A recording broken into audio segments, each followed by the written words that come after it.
What an amazing week we are in. Here at New Vision Center, we are always having an amazing week, right? Yes.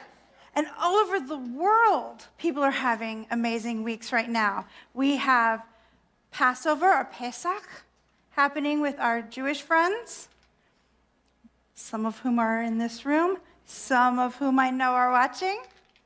We have Palm Sunday is being celebrated all over the Christian world today. We have Vaisakhi, a Sikh and Hindu festival of gratitude and harvest that is happening all over the world. There are so many beloved Hindu folks in this country and so many all over the world. So joy is up. Good is up. And part of the reason I asked Bobby to do Higher Ground, in addition to loving both Stevie Wonder and the Red Hot Chili Peppers. I mean, come on, it's really good. Is this idea of we keep on trying to reach the higher ground. Isn't that what we do together? Try to reach that highest ground. And we're in this month of fertilizing our future. And when I think of coming together to fertilize a future that is steeped in love and wisdom and compassion and depth and connection, the practice that comes up to me is visioning, to see beyond the horizon. The great thing about visioning, which is a practice that was created by Reverend Dr. Michael Bernard Beckwith, who is the founder of Agape International, and for many years was a CSL minister. He was trained in Centers for Spiritual Living before Agape went independent. So he is a deeply grounded science of mind teacher, world famous. And he created this process because he wanted a practical, replicatable, easy way for people to tune in to indwelling spirit on the issue of their choice, where they could see immediate information and use that to guide their lives. I heard practical, I heard easy, I heard can do it myself, and I'm in. That's all I need. Somebody who says, hey, I've got the system, you can use it, but you're the one who decides where to take it. That fit my personality really beautifully. And then, probably just me, but I walked into a wall of limiting belief. Limiting belief. Why would God talk to me? I'm just little old Lezli. Why would God talk to me? It's just me, right, that ever thought something like that? Thought so. Then I had, well, I shouldn't need God to help me. I should be able to do it myself. If I don't do it myself, then I don't get any credit for any of the good things I ever did. And then I thought, this has got to be a hoax. Because life is hard, we all know it. Life's a bleep, and then you die. They made t-shirts. It must be true. But here's the thing. If I want to fight for my limiting beliefs that keep me outside of the power of indwelling spirit, then guess what? I get to keep those limiting beliefs. I can keep my I don't know hows, and no one will helps. And this sounds hard. And I can't do it. I can keep all of those, and you can too. You're welcome to them. Do the little mental card catalog of your particular favorite. Mine, I'm too sick and tired. And I can keep that if I want. The world's messed up, so there's no hope. I can keep that if I want, and you can too. I bet there's a catalog going in your head right now where you're like, oh, I've got a list of them. The things when somebody starts giving you suggestions that might be helpful, and you're like, no, that would never work because you don't even let them get it out. Bet there's a hidden limiting belief behind that. And you get to keep it as long as you'll fight for it. Or you could try something different. You could try leaning into this thing that we call the one mind. See, I have a conversation with myself very often, and it goes something like this. Oh, this is impossible. That's me, sock puppet. Voice from wherever. It's God. Spoiler alert. It's God. What's going on? In my voice, God is definitely kind of a valley girl. What's going on? What you doing? Oh, I'm trying to do this thing and it's impossible and I'm buried and I don't have any time and I don't have any energy. Oh, do you want to talk about that? No, I don't have time to talk about it. I'm busy being ground into dust by the hardness of life, just ground into powder.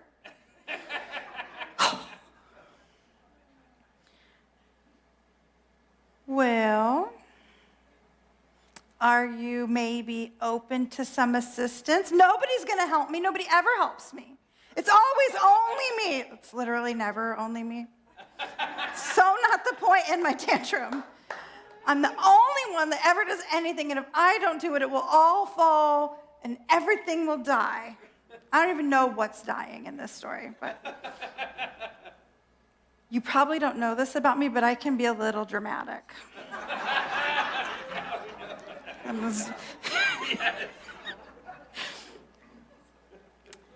And God says, well, a little bird told me that there is a bigger energy that you can lean into if you want. You can try leaning into the one mind. And in my mind, this is what the one mind looks like. It's a giant cosmic brain that contains everything that's ever been known and everything that ever will be known and every thought and every creative idea and every the entire intelligence of the eternity of the universe. And it knows everything. It knows everyone. It knows what I want. It knows where that thing or person is. It knows how to connect the dots. And it will, on my behalf, rearrange all of the molecules of the universe to bring me what I claim, as long as it's in alignment with my good and life-affirming in general.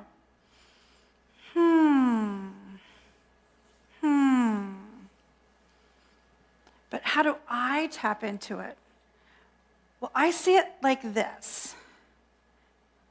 I've got a slide that depicts what I see in my mind. It's like every one of our own personal human brains are jacked in to this one mind. And you see, oh, I remembered to put you on it. You're welcome. I knew you would want to see that. And when I think about it that way, that I am my own being with my own brain, presumably. We've never really checked, but I'm assuming there's one in there. I love that you always get my jokes, Dylan. I do pay him for that, but I've got my human brain, and it is in the divine mind, the one mind, without taking away anybody else's access to it.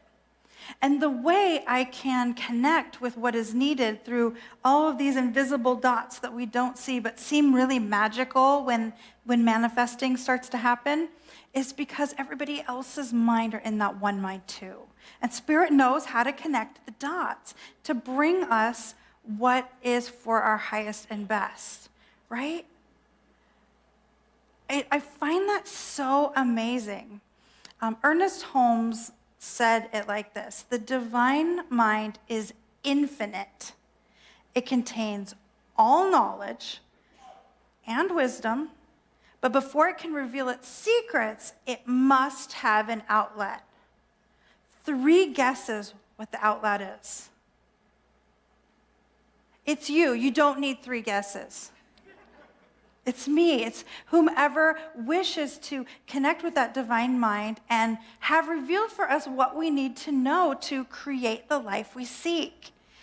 And that, I believe, is what Dr. Beckwith was looking at when he said, I need a practical, self-sustaining practice that anyone can do to get their questions answered on whatever seems to be feeling limited or wanting to be born or wanting to shift. I'm going to create it. And here's the amazing news. On the back of your Keep Me sheet is the guide for visioning. And we're going to do it together. Friends online, I'm going to read the questions. So you're going to want a piece of paper and a writing utensil so that we can all participate together. Does anybody not have a Keep Me sheet? Sid is going to run around and bring us some Keep Me sheets. Keep your hand in the air if you don't have one. We'll get it taken care of. Right now, Sid is walking out the impetus of the one mind, making sure everybody has their visioning sheets. Oh, Reverend Karen's going to help too.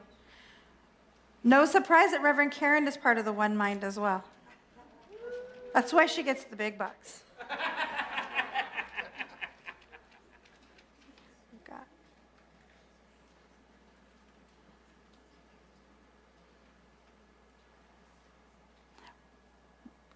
Continue to keep your hand up until you get your visioning sheet.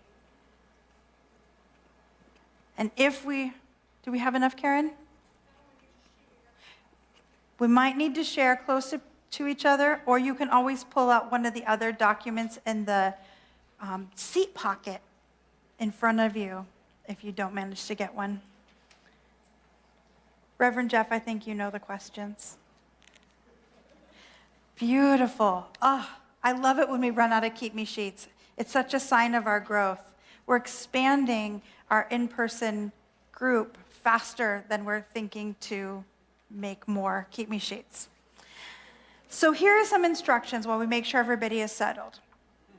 This is going to be a closed-eye journaling or closed-eye meditation straight into journaling process, back and forth. So I'll walk you through it. You'll know quite what to do because I'll give you instructions. You might receive information there. We're going to ask 4 questions of Spirit.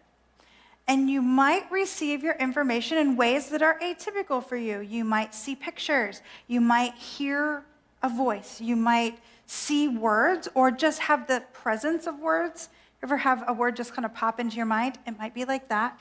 You might see colors or textures. You might have smells. And you might get nothing. And all of those are good and right.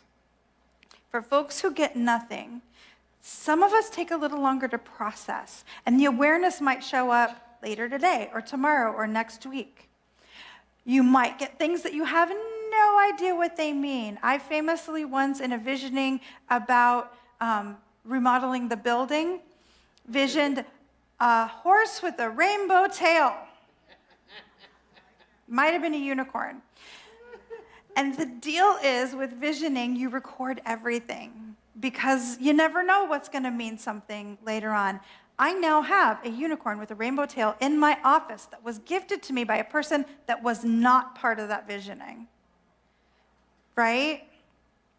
So trust that it means something and you don't have to wrestle it into a category. And sometimes you might get something where you're like, oh yeah, definitely that. All right, I know what that means.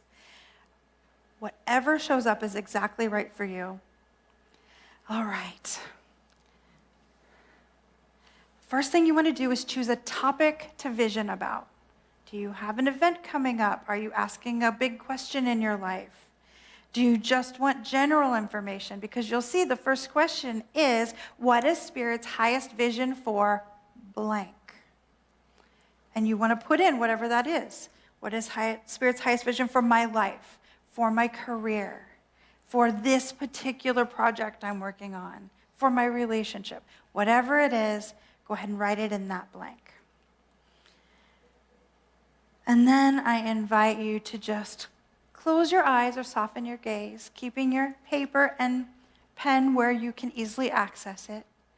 but just let yourself relax and tune in to the feeling of your breath as it moves through your body.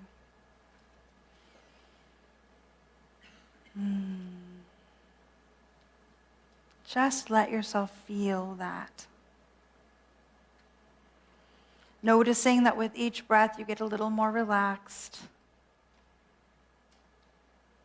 And that each inhale moves you deeper into the center of yourself, where you can really hear Spirit speaking. And we ask, what is Spirit's highest vision for your topic? What is Spirit's highest vision? And we'll take a moment of silence.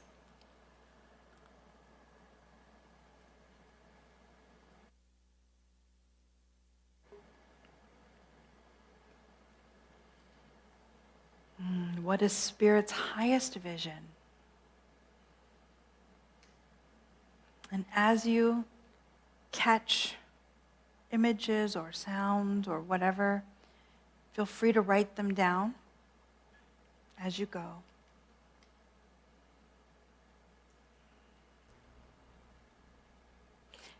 In a full visioning, we'd give 1 to 2 minutes of silence here, but this is a visioning. So with a deep breath, we let that image fall away and open up to the question, what do I need to embrace to empower this vision?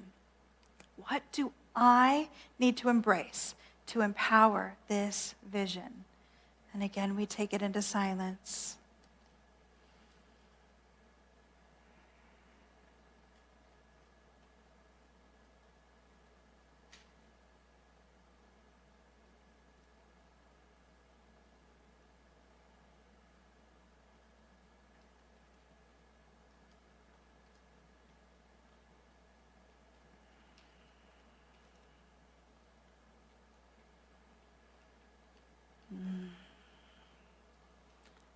We finish capturing our thoughts.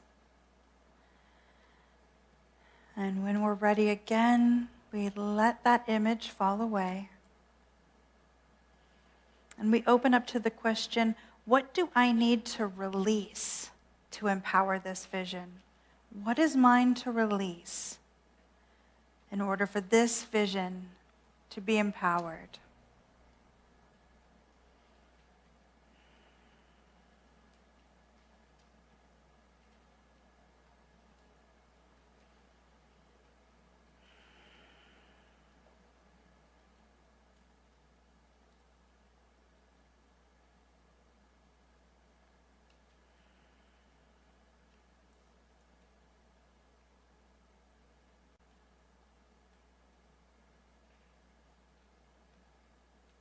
Wonderful.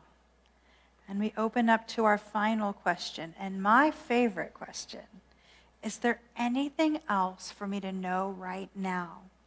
Is there anything else Spirit wants me to know right now? And once again, into the silence.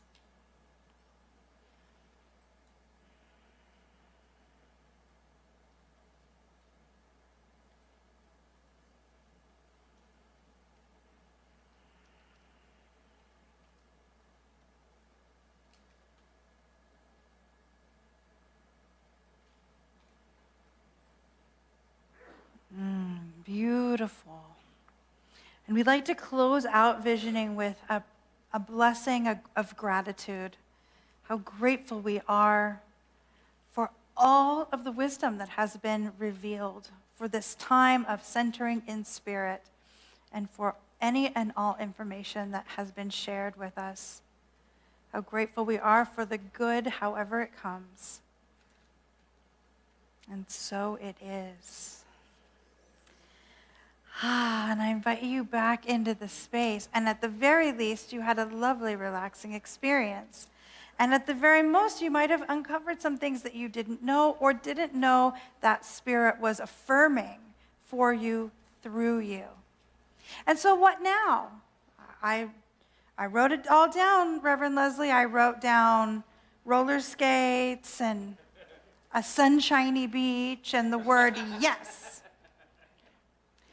Visioning isn't particularly designed to be done once. It does really well when you do it a number of times over a space of time. So the first one next is feel free to do this again, even on the same topic. It can be fun to do it 2-3 times and then look at what the through line is.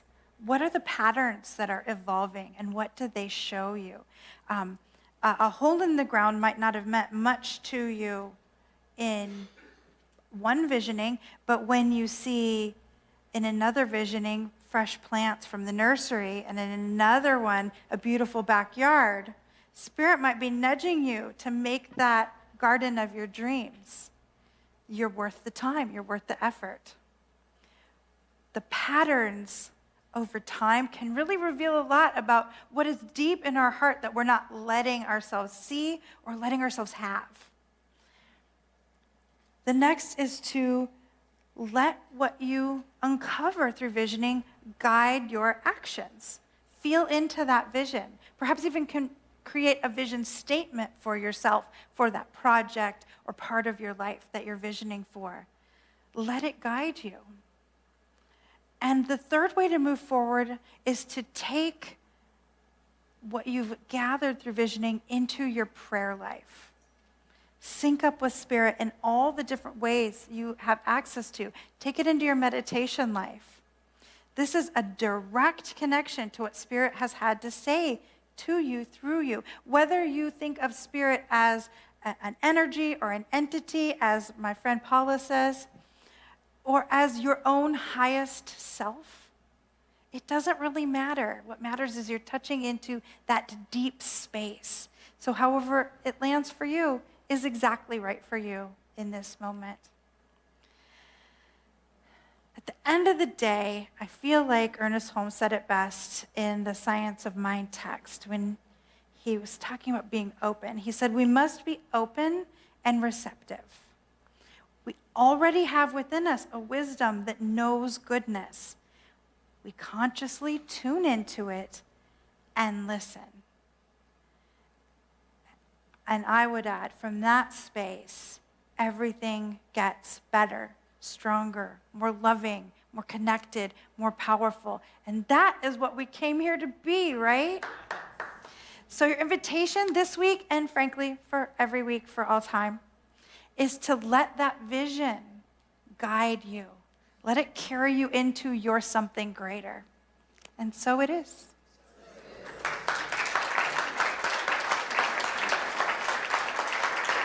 Thank you, sir.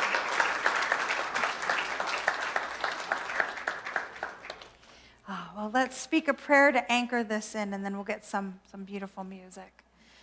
Oh, how good it is in this moment to know that every beloved who has entered this space, physically or on our online campus, that which they brought on their heart and on their mind into this space of consciousness, that Spirit is already on it. How grateful I am that we have these tools of visioning and spiritual mind treatment, of meditation, of connectedness, to anchor us ever deeper to that most powerful part of ourselves. It's so good to know whatever is causing us pain, Spirit is already on it. Whatever is lighting us up, Spirit is already expanding it. However we want to be connected, Spirit is laying those connections out in front of us like a fan of playing cards. And we get to pick which we choose for our best life. For we are powerful because power is a quality of God. And we are free because freedom is a quality of Spirit. Right as we are, right here, right now, we are the good. I'm so grateful to know it. I'm so grateful to claim it for myself and for everyone within the hearing of my voice. I call it good, as we say, and so it is.